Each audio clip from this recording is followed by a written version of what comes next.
Guys আমাকে hacker মারে না কেন? যদিও এটা টিমমেট বলতেছিল, কারণ এই ম্যাচে আসছিল একটা হ্যাকার যে কিনা আমার সব টিমমেটকে মারতেছিল কিন্তু আমাকে মারতেছিল না। চলেন কাহিনীটা শুরু থেকে বলি। আমি প্রত্যেকবারের মতো পিকেতে নামি, নেমে একটু সামনের দিকে যাওয়ার পর দেখি দুইটা প্লেয়ার দেখে রাশ করেই প্রথমে একটা, দুইটা রাউন্ড ভাই ওভারপাওয়ার বট, এরপর আরেকটাকে ডাউন করে দেই। ওই সাইডে ডেঞ্জার মার, এই সাইডে ওভার। এই দুটাকে মারা পরেই আমার কেন জানি না সেটিং এ একটু গড়বড় লাগতেছিল, তাই এক কানিতে বসে মাউসের সেটিং ঠিক করতেছিলাম। তো এরই ফাঁকে শুনতে পারি বাহিরে ফাইট হইতেছে, যেই কারণে আমি সুন্দর মতো চলে যাই ব্যাকআপ দিতে, গিয়ে ইউএমপি তে একটাকে ডাউন করে দেই। প্লেয়ারটাকে ডাউন করার পর ঘোরাঘুরি করতেছিলাম, হঠাৎ করে খেয়াল করি পেছনে আরেকটা, তো ওইটাকেও স্কোপিং শট। মূলত এইগুলাকে মারা পরেই চলে আসে হ্যাকারটা, এসে আমার একটা টিমমেটকে ডাউন করে দেয়।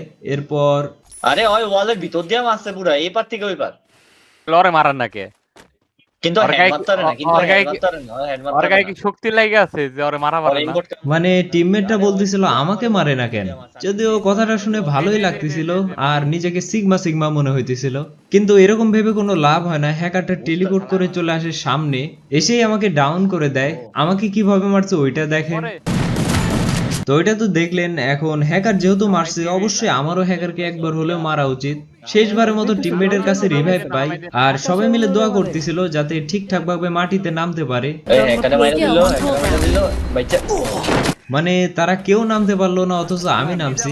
যাই হোক, মাটিতে যেহেতু ভালোভাবে নামছি, অবশ্যই হ্যাকারকে মারার একটা চেষ্টা তো করাই যায়। মারতে পারছি নাকি আপনারাই দেখেন। এই চিরল বেচারা এগারের সামনে যায় মরে। সময় ঠিক নাই। ওই যে হ্যাকার ইয়ারে মারছিল রাফিজ ভাইকে। এনিমি বলদ মর।